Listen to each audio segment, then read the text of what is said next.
Well, we've got an all-new episode of Canzano and Wilner, the podcast. This one could be titled, Has Jon Wilner Lost His Mind? We're going to talk to the guy, the only guy in the AP poll who voted Oregon not as number one. We'll also get into voting in general. Heisman vote, Baseball Writers Association, Hall of Fame vote. Is it all different? Is it all the same? Why do we have votes to begin with? And what are the guidelines? I'm Jon Canzano. You can find my work at joncanzano.com. He's Jon Wilner. You can find his work at wilnerhotline.com. Wilner, I got to say, I was literally asked no fewer than 5 times via social media, emails, the Monday mailbag on my website.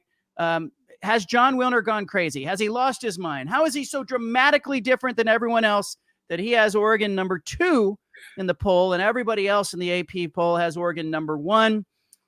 Are you out to get the Ducks? Are you feeling okay? What is the situation right now in the Wilner household? Yeah, well, I appreciate the presumption that I have a mind to lose. So we'll start there. I didn't know until we were just talking before we started recording. I didn't know that I was the only one voting for Georgia number 1 for starters. Boy, the poll is an interesting thing, and it's different. I think it's different than Heisman voting, probably different than your Baseball Hall of Fame voting, which I would love to hear more about. Yeah. There's 61 voters. It's based on the AP figures out how many voters per state based on how many major college teams there are in that state. And I've been asked to vote in the AP poll for 20-something consecutive years, football and basketball. So they must not hate what I'm doing. And everybody does it differently, right? Yeah, you have your own criteria. It's purposefully vague. And we can get into the guidelines, which we have. But the AP leaves it very open-ended. So there's voters who decide to base their ballot on just the number of losses, right? Everybody with 0 losses up top and then 1 and 2. There's people who vote based on margin of victory or defeat. I happen to try to heavily weigh, and I've always done it this way, heavily weigh who you play, where you play, and how you do. So strength of schedule, strength of competition matters a lot to me, probably more than other voters, which is fine. There's no right or wrong.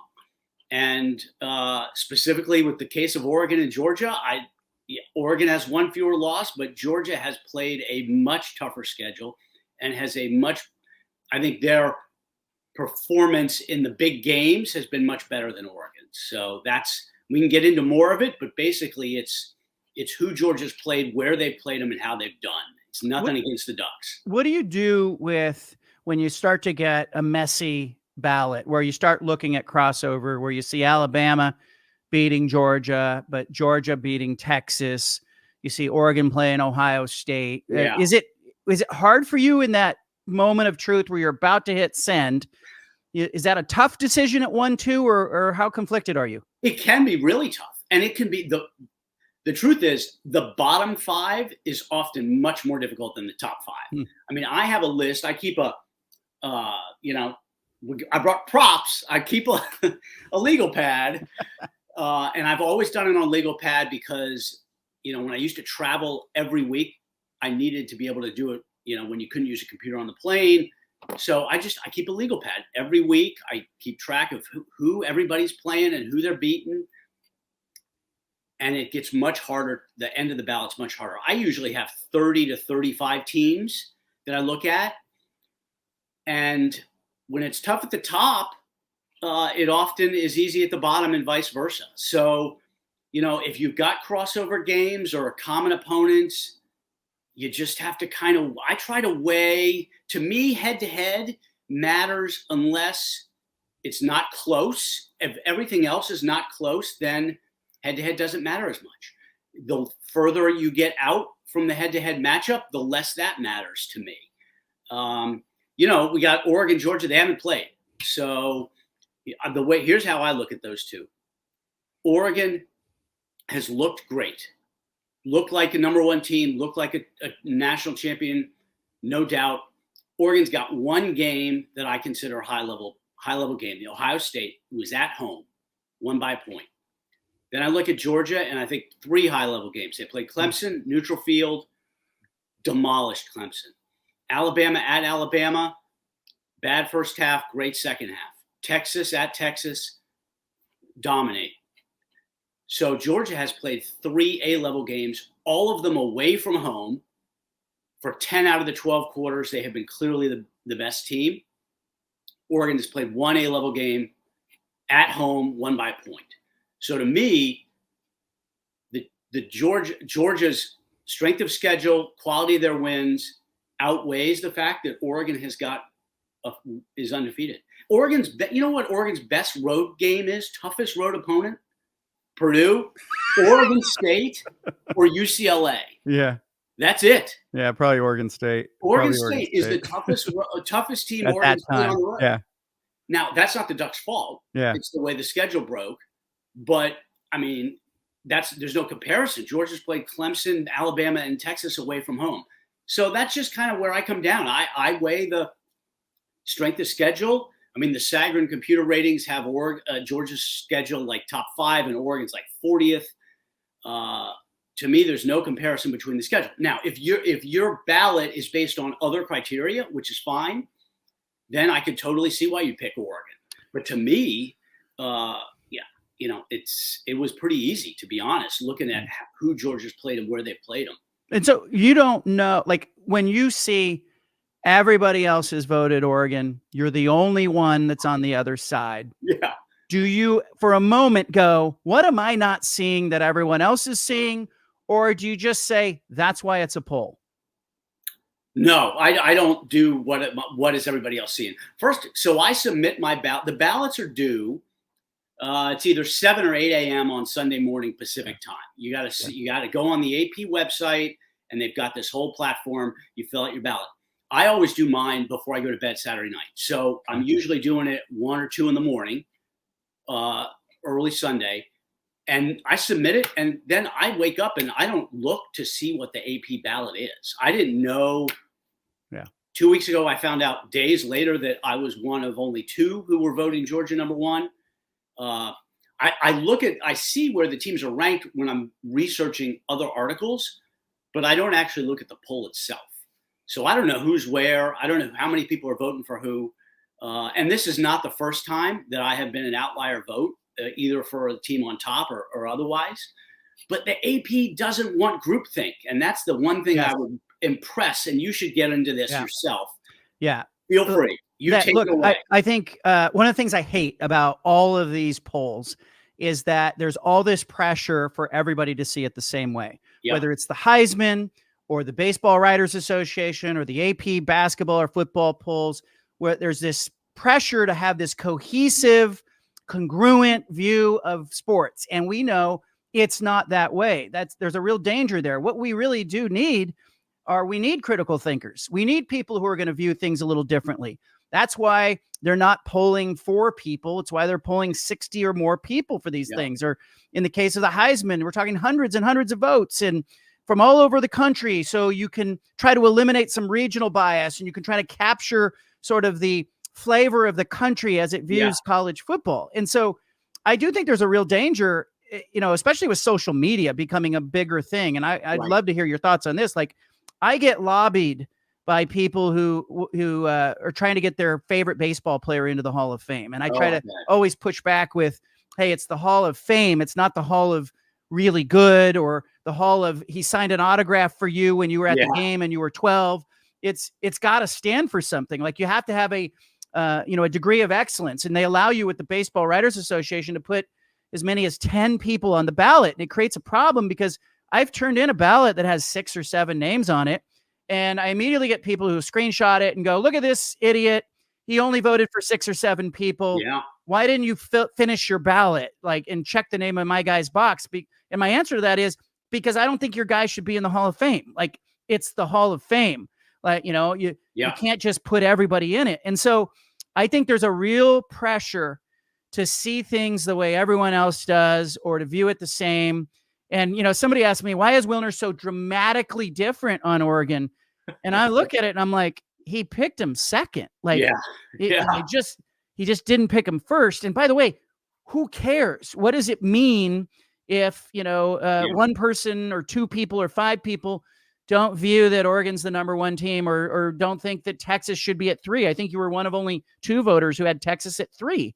So you obviously put weight into the Georgia-Texas game and said, hey, these 2 teams probably could be Final Four teams, or maybe you see them that way as they played, especially watching parts of that game. But look, I think that we shouldn't punish people who see it a little differently. And I think that there's a real danger. And I don't know if you get lobbied or you get people tweeting at you in basketball more than football. Is it a Kentucky fan more than maybe a fan who hasn't had experience in lobbying the voters?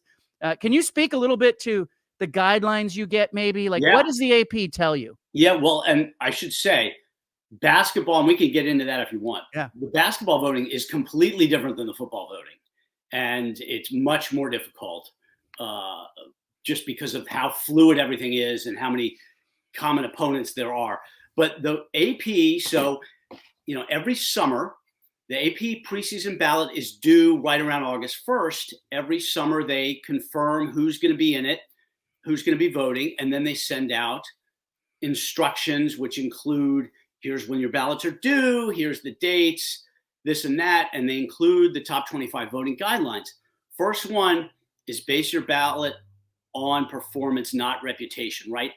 Trying to get the preseason summertime hype out of the ballot takes a while. It takes many weeks because you have to start somewhere, and so many teams play cream puff opponents early that it usually takes me until October before I've kind of rid my ballot of 25 spots of any preseason bias. So base your vote on performance, not reputation. Avoid regional bias for or against, which, folks can say what they want about that for my voting, for anybody's voting. Your local team does not deserve any special handling when it comes to your ballot. Pay attention to head-to-head results. Please be advised, homerism will be challenged and could lead to dismissal from the poll board. Then this is a real important one. Don't hesitate to make significant changes in your ballot from week to week. Now, I do that a lot. I have moved teams up or down 5, 10, 15 spots before. And usually that happens in September because we don't know who's good and who's bad. And the disparity in strength of schedules in September is significant. Some teams are playing a bunch of tough games, like USC. Some teams are playing cream puffs till you get to October. So it takes a while for the ballot to kind of form where it really reflects the results. Now we're in late October, early November. Everybody's had a chance to play tough games. And to me now, it's a lot easier because you got so much meat to evaluate for each team. But in September, it is hard to figure it out. The homerism thing, it makes sense to me because I could see, there's some honks out there that cover some teams in some regions of the country that tend to beat the drum more than others. But, you've been a guy who is covering kind of college football from an umbrella position. Of course, you're in the Pacific time zone. And I think if anything, you would see people just sort of regionally wanting their region to rise in the polls. And so your vote of Oregon at 2 flies in the face of that. Yeah. And what do you need to see from the Ducks? Can they do something against Michigan that would cause you to say, hey, maybe they're deserving of the 1?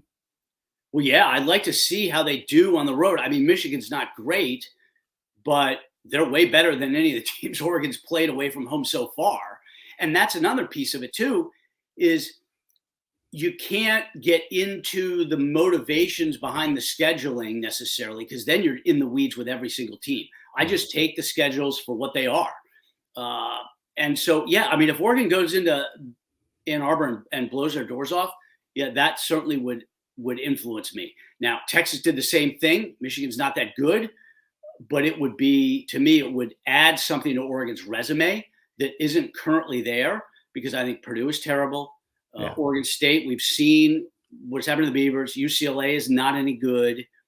They have not been challenged away from home at all. And that's a big deal. Winning away from home is something you need to be able to do, to be a number one team at a high level. Can we get into a little bit of, how this might be different than like a Heisman vote, and how you're talking 800 or 900 Heisman votes that'll come in, Right. former Heisman winners, regional distribution. Yes. I'll tell you one of the things that's a peeve of mine is I don't like when I turn on ESPN or Fox on college football Saturday. I don't like when they tell me who the Heisman finalists should be. I don't want that in my head. I don't want to know what other people are doing with their vote. I don't want to be told these are the 5 or 6 people you need to be thinking about. There's a groupthink to that as well. Yes, there is. That I think permeates sort of the psyche of college football, where everyone's going, it's Ashton Genty, it's Travis Hunter, or, if Alabama's really good, it's the quarterback and the running back, or if Georgia's really good, it's the quarterback and the running back. And they just tell you, here's the Heisman watch. Here's the people that you should be voting for, instead of allowing the process to kind of play out and allowing people to look around and go, well, wait, who has Army got at quarterback? Should Doris Sanders be getting more of the Heisman attention relative? Like, is Travis Hunter sucking all the oxygen out of the stadium in that way at Colorado? Is there somebody else out there that we're not even thinking about?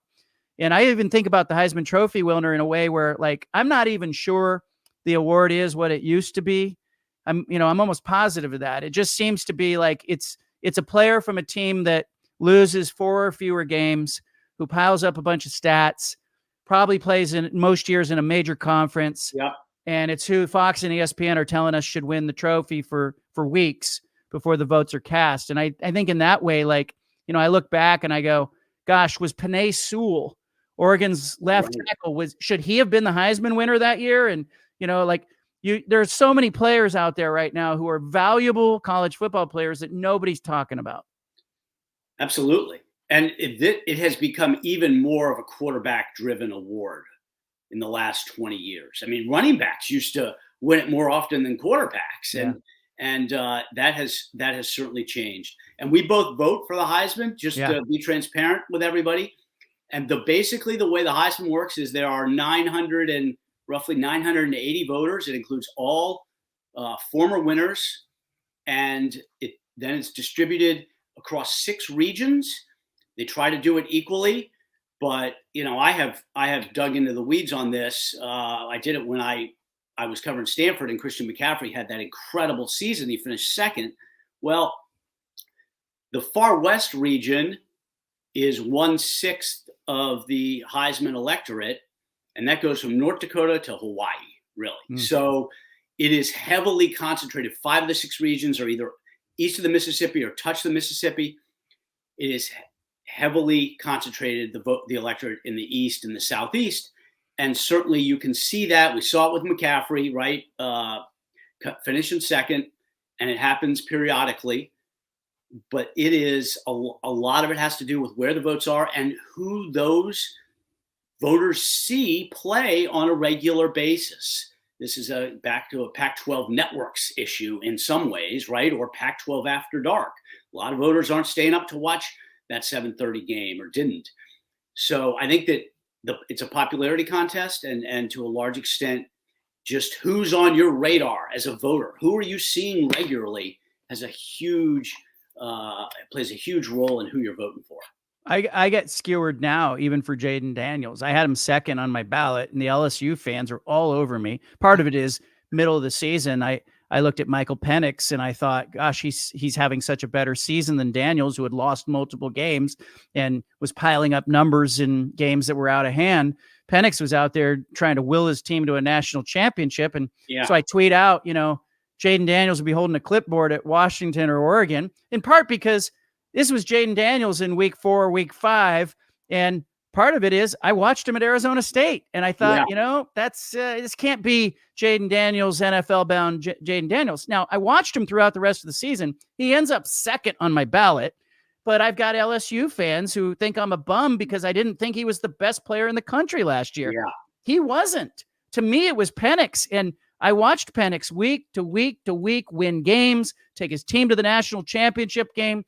I would have had a hard time putting anybody in front of Michael Penix Jr., but Daniels was second on my ballot, and the LSU fans will not forgive me for it. Well, but here's the issue. It's similar to the AP, where with the AP ballot, the top 25, they give you a broad guidelines, but they let you kind of do the details on your own. Yeah. Heisman's similar, right? Vote for the best player. Well, how do you define best? How do you define best? Yeah, I look at it. To me, it's got to be a player who is helping his team win games, not just piling up stats. So right now I'm looking at Ashton Jeanty at Boise State. And I'm going, gosh, what are they without him? Yeah. And, they're an afterthought. He's got them as a disruptive force, and he's driving it to this point. Now, there are going to be some voters who don't agree with that, but that's kind of how I see it. You could argue in a given year that it's a defensive tackle that nobody's talking about, or an offensive tackle. There was one year Oregon had an offensive tackle, Jake Fisher, who missed a game, and Marcus Mariota suddenly didn't have big numbers. And then everybody went, well, maybe Jake Fisher is the Heisman candidate, So I think you can make that argument. You can move the goalposts all you want. But for me, it's got to be a player on a highly successful team who is the MVP of that team, who is a real difference maker. And again, it's broad based, but right now, Jeanty and Travis Hunter comes to mind, but I look at Hunter and I go, should Shedeur be getting part of that? And then I look over at Oregon and I go, Dylan Gabriel is having a great year. How do I keep him off the ballot if he finishes this way? But you look at the weapons that Gabriel's got around him, and you can obviously argue that he's got, a lot more available to him than a lot of quarterbacks out there. But I think it's going to be a weird year for the Heisman too, Wilner, in that we don't have the typical SEC quarterback running backs. I think it's a really strange year where you got a chance for a Travis Hunter or an Ashton Jeanty if they can continue this to win it. How about you? Well, the Heisman the ballots are distributed in late November, and then they are due. Everybody has to log in, super secure website, right? You get a password, and the ballots are due, I believe it is 5 p.m. Eastern on the Monday after the championship weekend. So you got Saturday with all the championship games. Sunday is the announcement of the playoff and the bowls. And then Monday is the ballot for the Heisman ballots are due. Now, I can tell you for sure, because I'm the California representative, I know for a fact that some people, not a lot, some people will send their ballots in before championship weekend, which not great. I try to wait till that Monday. I have a working list in my head. Sometimes I keep it on a notebook, but I don't sit down and really start thinking hard about it until that Monday after the championship games. And then I go through, 5 to 10 candidates and really evaluate and then compare that to what I saw during the season. And then I usually get my ballot submitted about 1 minute before the deadline. But that's kind of how the process works. And I feel like the Heisman, it's kind of in between the Baseball Hall of Fame and the AP Top 25 poll. It's a little bit of a mix of the two. And I do wonder if it's getting, especially with the playoff now, 4 rounds of playoffs are going to take place after the Heisman. Yeah. Is it going to lose its relevance, right? For some teams, a quarter of their season could be played after the Heisman ballots are due. So that's certainly something that we should keep track of. But yeah. And I even look at things like injuries. Ashton Jeanty, puts his arm down against UNLV, looked like an injury, and came back in. I'm not sure he was quite the same after that play, but if he's lost to injury at some point, how does that impact your vote? And for me, I fall back on the most outstanding college football player in the country, the language there. So to me, I'm voting for the best player in the country, but we all know that it is skewed by teams that win, teams that stay visible, teams that play, in their conference championship game. And, for me last year, it was seeing Penix beat Oregon for the second time. They were undefeated and they're going off to the playoff, and that sewed it up for me. And Jaden Daniels was sitting home.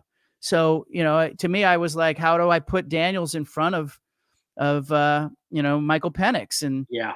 Again, we're talking quarterbacks though. The Baseball Writers Association Hall of Fame is a little bit different in that, baseball's got some weird rules. And also this vote is wonky in that, these players retire and then there's a period of time where, you have to wait for them to be eligible for Hall of Fame voting. And then we had the steroid era guys. And I happened to get my first Baseball Writers Association vote the year that the PED guys were going on the ballot. It was just like such a bittersweet moment for me because I was really conflicted. Like, baseball let these guys play. The Hall of Fame is a museum. It's part of baseball history. It's supposed to reflect what actually happened, which is why Pete Rose and the hits should be in there. Yeah. And yet you're being told, hey, there's an ethics issue here. And you're getting a lot of noise out there saying you shouldn't vote for these guys, but baseball let them play and baseball knew. And so I ultimately fell in a place, Wilner, with my vote where I said, hey, it's not my job to eyeball these guys and determine who used PEDs and who didn't. Yep. Like, you can do that.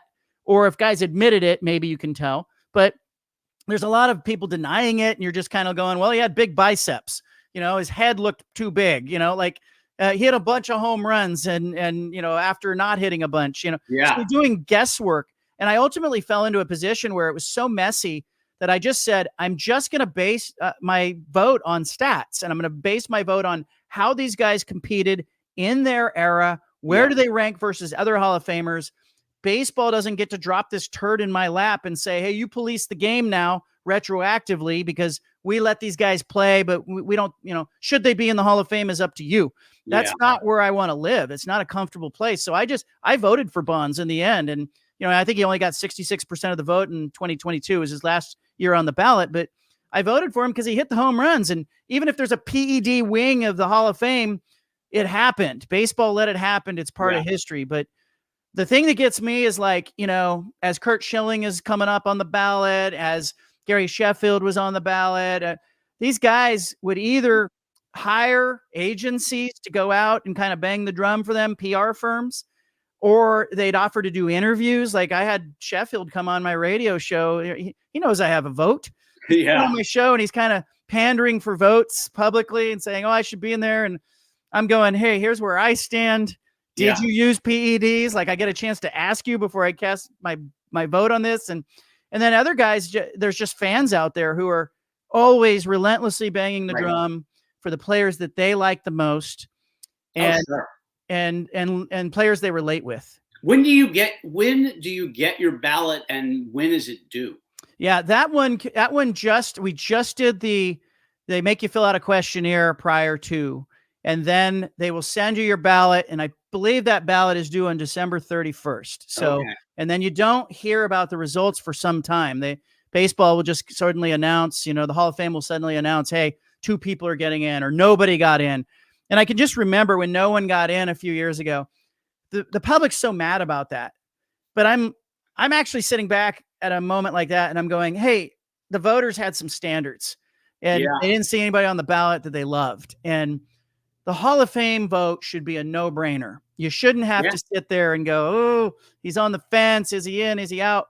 But I think there's some cases of guys like Dale Murphy, who won multiple MVPs and was probably the best player in the game for a couple of decades. His numbers stack as, he had more home runs, he had more hits, but he hung around too long. But there's a real bias towards players who tend to hang around because by the time they end up on the ballot, the people voting for them were the people covering them at the end of their career. And so it just gets a little weird and a little dicey, but I get a bunch of people that will come out of the woodwork in early December and say, hey, I think my guy should be on the ballot. He was a really good guy. He was a community guy. They drop into your DMs or they start tweeting. How do they give you a list of the players that are eligible? Yes. Or do you have to keep track of that yourself? No, they give you a list. The ballot comes and it'll have every player that's eligible, on the ballot. And normally that's about 30 names of players that are on the ballot. Now you need a certain percentage to stay on the ballot for multiple years. And if you drop right off, if Joe McGee, who didn't play much, is on the ballot, but every player who retired in that year will now pop onto the ballot for at least a blink, at least for 1 year. And then they drop off if they don't get a minimum percentage. But they also will give you some written materials and some instructions. And then, then you're to have at it. And I take it pretty seriously. Like, I'll sit down and I'll look at the ballot, and, there are a couple of names that will just jump out at you right away, and you cross those off. And then there's some other guys where you have to think. And, granted, like when I was covering Major League Baseball in a daily way, like those guys have now appeared on the ballot. And I'm starting to see some guys that I didn't cover. And I had this conversation with Jeff Passan one time where, he said, "Hey, no offense, but you're up in the Pacific Northwest. You're in a city that doesn't have Major League Baseball. Why are you voting?" And I said, "Well, part of it is the guys that I covered are now appearing on the ballot." Well, now I'm kind of aging out of that. Now, if Portland doesn't get a Major League Baseball team, I really weighed, like, should I just give the vote up? Because, I'm starting to see some players that, I paid attention to, but I'm not covering it on a daily basis. Right. So I think it is problematic. Yeah, that's fascinating. Yep. They're all, they're all different, right? Just a little bit different. The AP ballot, the Heisman, and the Baseball Hall of Fame. And it's endless source of debate, right? They're all part of the machinery of those sports. I mean, the AP football poll has been going for almost 100 years and is an important part of the sport's history. It's a benchmark. It's kind of like the 40-yard dash at the combine, right? I mean, part of the reason they use the 40-yard dash is because they can compare times to players over the course of decades to see likelihood of top performance. And the AP poll in football is a benchmark that you can use to compare over time as well. Yeah. Let me ask you this.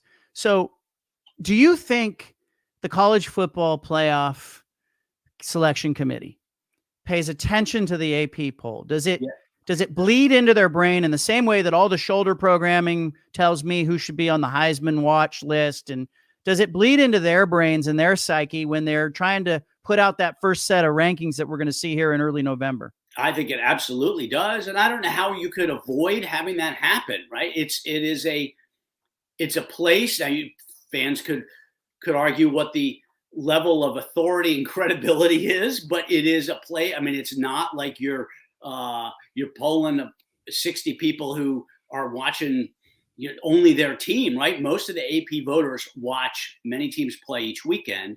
So it's a credible source to help you kind of organize in your head who's good. It's plastered all over TV. So if you're a selection committee member and you're watching the Texas-Georgia game, at some point they'll flash up there. Here's how the AP top 10 did this week. You can't really avoid it, I think. So it's certainly part of that initial poll that they use. And should be with basketball. Yeah. But should the AP do a preseason poll? That's another one that gets me, because we sort of formulate the who's good and who's bad of the early part of the season on guesswork from the summer. Yes, it is, totally. And the AP acknowledges that, and they've been asked over and over, why do you do a preseason poll? Why don't you start the AP poll at the end of September? It will be much more accurate if you let 4 or 5 games play out before your first vote. And the AP is like, you know what? We've been doing a preseason poll for 100 years. We've been doing a weekly poll for 100 years. We see no reason not to. You're in an elevator with an Oregon fan. Yes. The doors close. They turn to you and say, "Wilner, you're a bum. Tell me, why are you voting Oregon number 2? What do you say to that person?"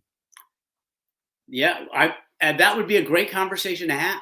And it would be, the first thing I'd say is, it's just 1 week. It changes every week. It makes no difference in the end, but I sure like the way Georgia has played in its top games, and Oregon hasn't had that chance yet. Are you saying you think Georgia would beat Oregon? Is that what you're saying with your vote?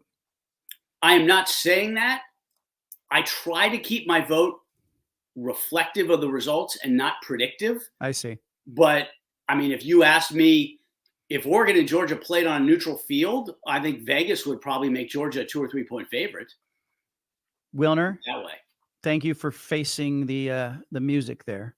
It's all, you have to. That's part, and part of the voting for the AP poll is being accountable. Yeah. And so it's great that they have website. The AP publishes everybody's ballots. There's websites that compare and contrast. I think all that stuff is great. You have to have transparency. Yeah. In the Hall of Fame, it's interesting. They ask you, do you want your vote to be public? Oh, do they? So some people don't. But I've always felt like if I'm going to fill the ballot out, I might as well do it. I feel the same way with the Heisman. I tend to tweet it out and then take the hate. Yeah. But here's the other thing. I don't need to be right about it all. That's why it's a poll. I'm not the gatekeeper. I have one vote in this thing. Like, you can vote for Manti Te'o if you want, if you think he's the best player. I may not agree with that. Or if I do agree with it, then in hindsight, I can come back and go, hey, I was wrong about it. But I always try to vote for who I think is the best player and who is the most deserving player. And that's how it goes for me. Let's move on to the games this week. All right, here we go.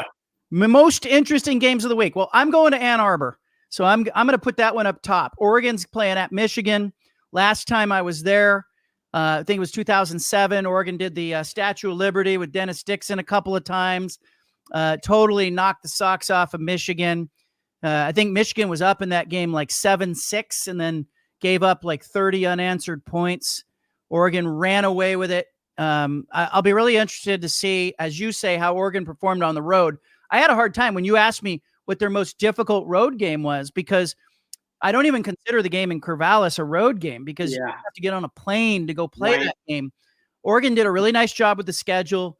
They didn't leave home really in the first month. They only went to UCLA really, and then Purdue. Right. Answered every call. This will be an interesting test for them, even though this is not a Jim Harbaugh Michigan team. Right. Yeah, and certainly they control the three non-conference games. Big Ten controls how the conference schedule breaks down, who they're playing, where they're playing, when they're playing. That is all part of the Big Ten. I would say, that should be interesting. Michigan is so bad on offense with their passing game that, we'll see if they can. I don't think Oregon's going to have much trouble in the fourth quarter, but it will be interesting. And the last time they were in the Midwest, right, they went into Columbus and won at Ohio State a few years ago. Yeah, it's a different Oregon team. And this is a very different. This is the deepest, most talented Oregon team I've ever seen. Yep. I don't think they're going to have a problem, because I don't think Michigan can score with them. And I think Oregon can, even if they got into a close game, Oregon's liable to score a touchdown on any play given their playmakers. And I don't think Michigan can stay with that for 60 minutes. So I think it'll be interesting though to see Oregon away from home. What do you got? Well, certainly Ohio State, Penn State. We got to stay in the Big Ten. This is a Big Ten weekend, and sometimes the SEC has the best games. This is a Big Ten weekend, and Ohio State at Penn State, which to me will also provide a little insight into Oregon. If Ohio State, let's say Penn State wins that game by 10 points, 14 points, that says a little something about Oregon as well. And it will certainly put Ohio State in a tough spot in terms of getting into the playoff, which everybody has just assumed was their destiny. So I'm very curious to see how the Buckeyes do. They did not look great against Nebraska at home this past week. Maybe Ohio State's not as good as everybody thought, and Oregon's win isn't as good. Or maybe Ohio State goes in there and beats Penn State for like the eighth year in a row, and that has a collateral impact on how we view Oregon as well. So I'm curious to see how the Buckeyes do in State College. Well, we get more and more data every week. It was like last week, I wanted to see Washington at Indiana, right? This week, you talk about those two big games, and then you got a game you and I talked about before. SMU's playing Pitt. How good is Pitt? Are they worthy of being ranked where they're ranked? I still have questions. BYU and Utah are taking the week off. Yep. They've got the Holy War in 2 weekends. And so, how good is BYU, and is Utah even going to test them, given how Utah has played on the offensive side of the field, right? So I think you have, there's more and more data coming to us. Of course, as every week goes along, we get a better picture of where things are. I'm watching Washington State as well. Is an 11-1 Washington State team going to be on the bubble? What do they need to have happen? Do they need wins by, Texas Tech and Washington and, Fresno State and San Jose State to make their resume look better? Yep. They don't have a top 25 win. Can one of those teams sneak into the top 25 by the end of the season? There's just a lot of stuff up in the air that, even though you got some teams that are off this week, it's stuff I'm thinking about. Well, the playoff is part of that. The fact that there are 12 teams means there are a lot of games that under the old format wouldn't matter at this stage. But now they matter a ton. And that's one of the great things about the expanded playoff. It's making more games meaningful, giving more teams a chance. Colorado's got a chance to make the playoff. They got 2 losses. One of them's in the Big 12. One of them's out of the Big 12. Colorado could end up in the playoff because they could win the Big 12. And there's other teams like that have lost. SMU, they're playing Pitt this weekend. Big game in the ACC. SMU lost to BYU early in the season. They could end up in the playoff because they could win the ACC. It is an incredible transformation of the sport, and it's going to make the stretch run even better than it's ever been. Well, I'm John Canzano. He's Jon Wilner. Make sure that you subscribe to this podcast. If you're watching on YouTube, hit that subscribe button so you don't miss an episode. If you're listening on the audio podcast, subscribe as well. It'll be right there on your mobile device. If you're looking for him, you can find him at Wilner Hotline on Twitter if you want to tweet at him and tell him who to vote for in the AP poll. You can also find his work at WilnerHotline.com. Find my work at JohnCanzano.com. Get a free subscription, get a paid subscription. I always say what works for you works for me. We're back next week with an all-new episode. Thanks, everybody.